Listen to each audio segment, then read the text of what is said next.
What's going on, everybody? Welcome to another episode of the Bayview Podcast. I'm one of your hosts, Andrew, joined today by Mr. Richie. Back to semi-regular programming. What's up? Semi-regular. It's true. Yeah. Back at it again. Back at it again. Just the boys.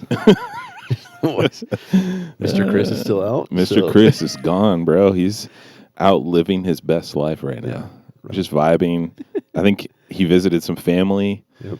Got to watch America absolutely slap around Australia with his brother. That's good times. It's good times, bro. So yeah, it's just the two of us. The rest of the staff attempted to hold down the fort. Yeah, dude. It's going well. So far, so good. Going well. I did mention on the last episode that you were on Missions Week with the students. Yep. Want to give us like the brief? Sure. Just like, yeah. What'd you do? So basically, Missions Week is our kind of like local missions opportunity. Mm-hmm. We work with Freedom Builders, which Joe Rogers, who's on our board here at the church, works at Freedom Builders. And basically, Freedom Builders works to help people two things. Number one, if their house needs work for them to be able to stay in it, yep, and they can't afford it, especially, they'll help kind of like bring things up to code, those kinds of things. But the other thing they do is they make sure housing stays accessible to people, mm-hmm, as they have medical changes in their life, wheelchairs, no longer able to do stairs, that kind of stuff. So we took a group of high school students with us. We stayed out at the Sayers property for the week, and we built a ramp and some stairs. We painted a house. We helped at Freedom Builders for a while, do some things at their like warehouse area. But basically, Freedom Builders' whole thing is they're trying to build a relationship with the person that they're serving, and to make it about like, hey, we're doing this because God loves us and God loves you and we love you. And so, for us, the work is a cool thing. It's cool for the kids to get to experience the physical labor on behalf of somebody else. But then, the best part is the kids get to pray for that person. Yeah. Like the kids get to offer a Bible to that person, like with a personal note written inside of it. And especially the second day, we went to this lady's house and painted for her. And we just like stood and just like hung out with this lady for like 40 minutes. Yeah. And she's just like kind of telling some stories from her life and talking about some of the things that she's currently going through. And the kids were able to just kind of like take that all in and ask her questions and pray for her. And so, yeah, it was a cool week, just a cool opportunity for the kids to realize, like, there's people everywhere who need to be served. Yeah, that's awesome. And it's a really good on-ramp, too, especially as we, you were part of a group that went to Guatemala, and so we're starting to do more overseas missions, and it's like, that's always, like, the big, flashy, like, that's what I want to go be a part of. And there's still value in making sure your backyard and taking care of your backyard. And so we kind of view it.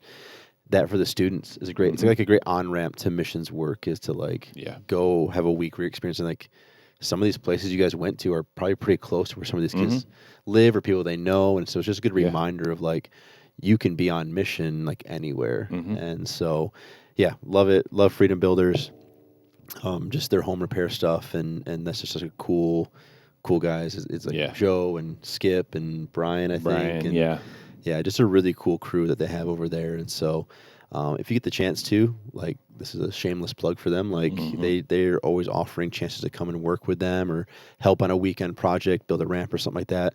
Definitely go check out their website. I think we'll throw it in the comments. We'll link that. Yeah. It's just ways to see what they're doing, support them, and be involved. So, but yeah, we're kind of a couple weeks now into our summer series here at Bayview. We're talking about Shipwrecked and from Acts 27.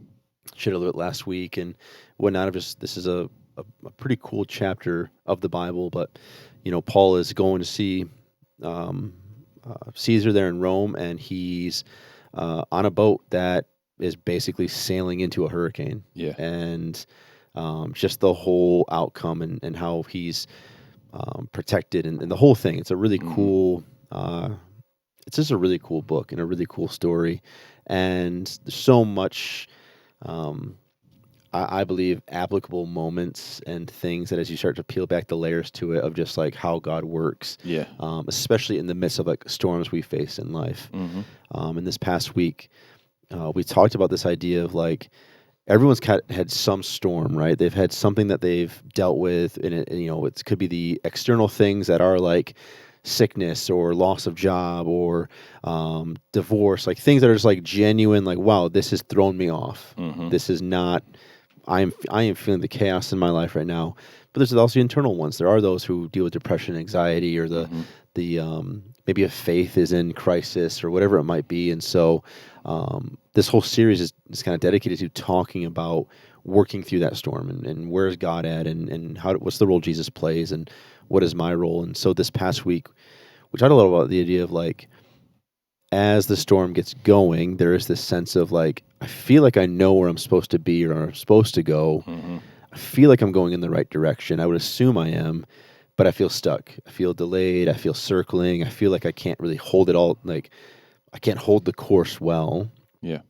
And the application was like, well, God holds you. And we talked a lot about praying to him and like giving it to him and just allowing him to be in control again. And, no, we kind of just broke that down a little bit. And, you know, one of the things on the back end, some conversations I've at least had with people have been this of like, what does it look like though to be in the middle of a storm and to pray? And like, how much, how often, like what is that? What does that look like? Yeah. Yeah. I think it's interesting. Like we talked about this a little bit that sometimes there can be like a little bit of almost like prayer fatigue.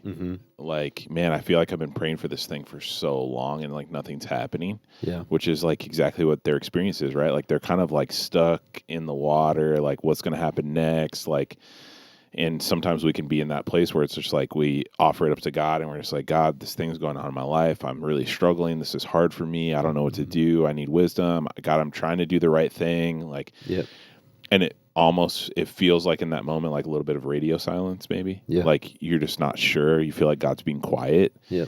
And in those moments, I think, number one, we can feel like God is not going to answer us, like we're just bugging him. Yeah. Or we can also just kind of get the fatigue of like, I've prayed so much about this and nothing's happening. Yeah.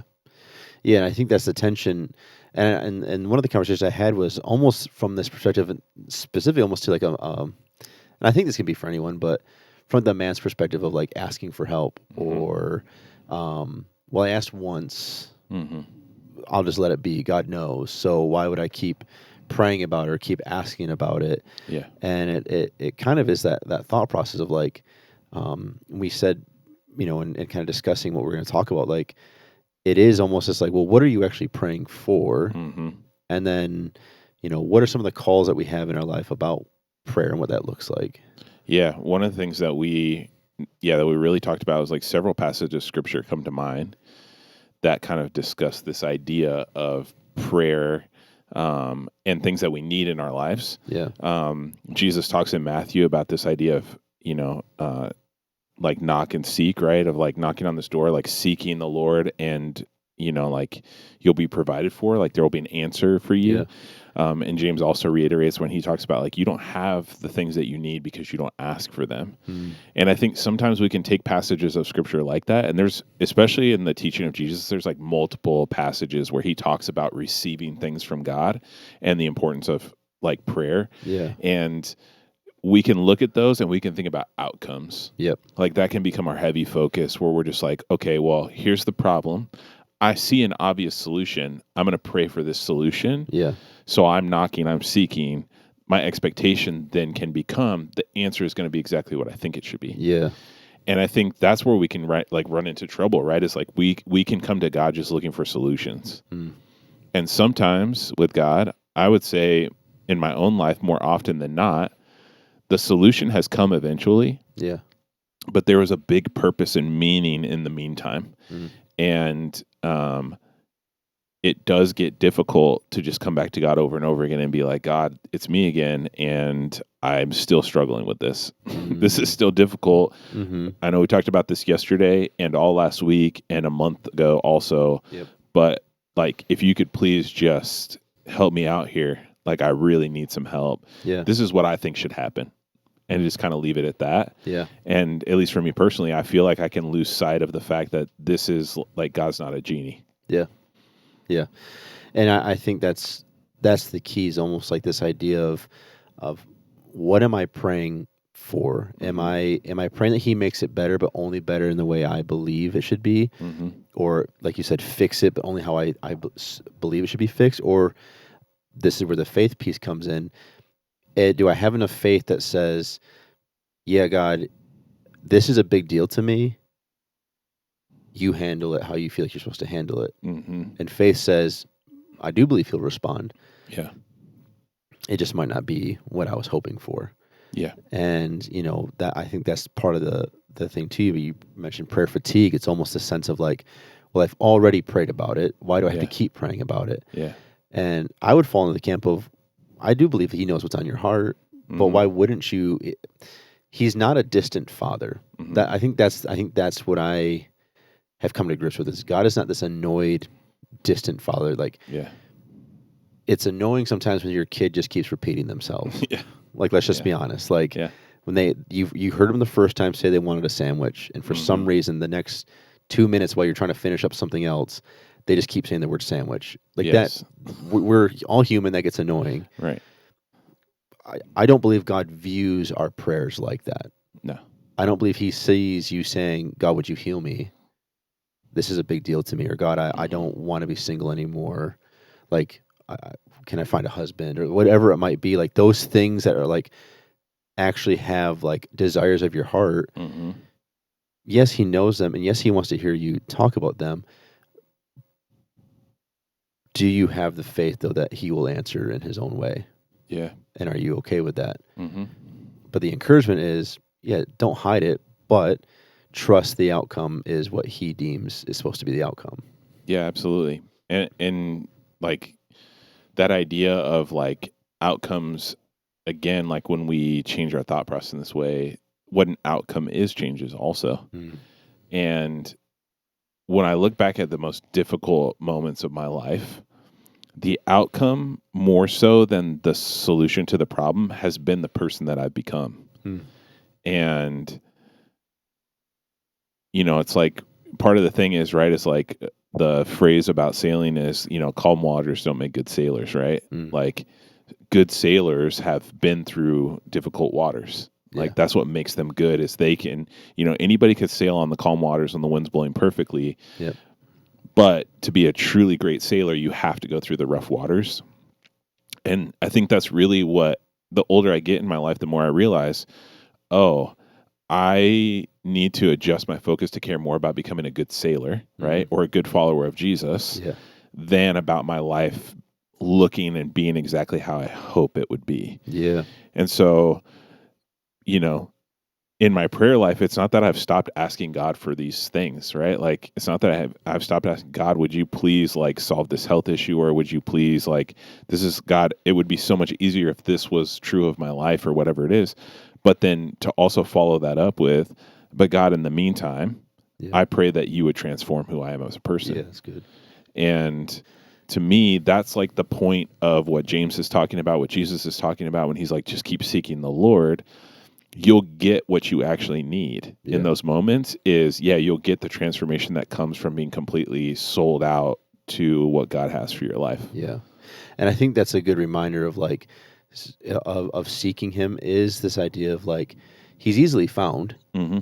So we're not playing hide and seek. It is just a genuine going to him, looking for it. But I think it's also a reminder of like, I've prayed for things. I've prayed for peace in my life and I've still been up all night. Mm-hmm. Like I've still, like, you know what I mean? Like I've prayed for this to be fixed and I've still had to, have the conversation. I've prayed that, God would take away the pain or some of this like anxiety and I've still had to go sit with a therapist. Like there's this reality of like, and you said it earlier of like not putting him in the category of genie or only talking to him when you want something, but it's like this actual development of, I am seeking to know the Lord. Like I am going to seek him in a way that is going to build a relationship, is going to, I would encourage you to pray to him when you have nothing to pray for, like just to have the conversation of that with him. But I think it's a big thing is knowing that he does hear you. Yeah. It's okay if you still feel a certain way, even though you prayed for the thing. Yeah. And I think that can be confusing to people sometimes because I think it's really easy from stage and we have to own this. So like we can say things and I try to always preface that a lot of stuff is easier said than done. Yeah. But it is that reality of like, no, I'm going to pray. I'm going to seek God. Mm-hmm. I'm going to trust that He hears me. But I also am going to recognize that this might not be an instant fix. Yeah. Yeah, 100%. And I think too, it's like, even just thinking about raising my own son, maybe you've had this experience with your kids too. There are times where it's like they'll come to you like when they're learning how to tie their shoes or something, and they're like, "Hey, can you tie my shoes for me?" It's like, no, you tie them. Yeah, like this is what we're doing now, right? It's like potty training, same thing, right? It's like, hey, can I just like rock a pull up because we're gonna go to the park and I don't want to have to think about the bathroom? It's like, no, like you have to start taking some ownership of this. You have to start working through this process, right? And I think when we think of God as a father, He's that, but in the most perfect way possible. And there are certain things that He wants to teach us and He wants to change about us that only happen when we are coming to Him and seeking Him as a refuge and working through what that's like, right? Because like on Sunday, you talked in Psalms, like many passages in Psalms talk about God as a refuge, a strong tower, a fortress. And, you know, a lot of these Psalms are written by David, and he's like at war, running for his life, like hiding out, like all these awful things are happening, but he's referring to the Lord in this way. And I think one of the things that struck me on Sunday is God can be a mighty fortress, a strong tower, a refuge, and the enemy can still be at the gates. Yeah. Like arrows can still be flying at your head when you're in the strong tower. Yeah. It's not the removal of danger. It's not like that's a normal refuge outside of God does not guarantee that the danger's gone. Right. It just offers you that reprieve. Yes. That moment, that rest, that whatever you need in that space. Yeah. You could still be under siege while you're in the strong tower. Yeah. Right. And it's like, like I'm safe here, but I'm not completely safe. Yeah. And, you know, like we push our kids into these moments of not knowing or uncertainty or, unsafety. Yeah. So that they could become grown-ups one day. Yeah. And it's like the same is true for us, right? Like we have received this faith, we've put our trust in Jesus Christ, but now we have this lifetime of continuing to grow and being put in these dangerous situations that cause us to run to God, that cause us to seek after Him, that cause us to be patient and wait on the Lord. And without those things, man, we're never going to become the person that God ultimately desires for us to be. And we're never going to become a person who is living in all the good things that Jesus promised, like the life abundant that Jesus promises to us. Yeah, that's good. Our faith will never grow beyond the milk, right? Like Paul talks about spiritual milk versus like whole food, basically. And it's like we're never going to grow past just drinking milk if we don't ever get pushed into those like dangerous, unsafe, uncertain places. Yeah, that's good. That's good. Yeah, so I think that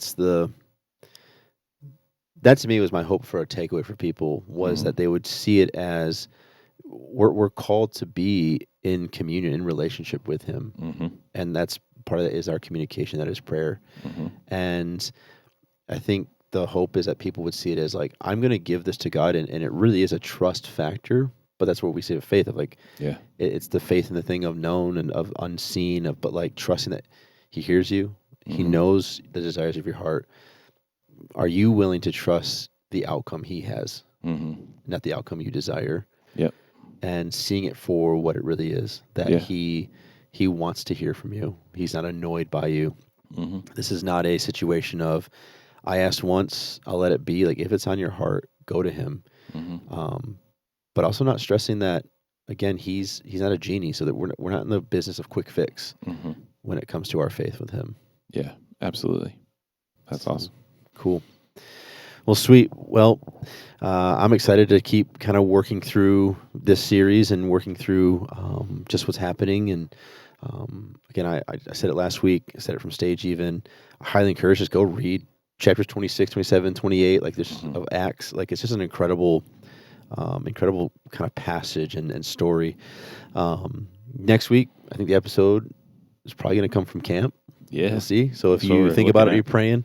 Richie and the team and a lot of students are heading to Rose City out to camp. We got a couple of other churches joining them up. So we'll be in prayer for that. And I'm excited to get to pop out and hang out for a little bit too. And just, it's just going to be a good time. It's going to be a vibe, bro. Yeah, it'll be fun. Yeah. So we'll try and do a special episode from out there. And but either way, We're glad that you joined us. Hopefully, this has been fulfilling, in terms of helping you throughout the week. Just a little something to kind of keep you moving along. We're praying for you. And if you think about it, would you please like or subscribe, whatever platform you're listening on? That really helps us and makes sure you don't miss any episodes right here. With that being said, it's Andrew, it's Richie, and we will see you in the next one later.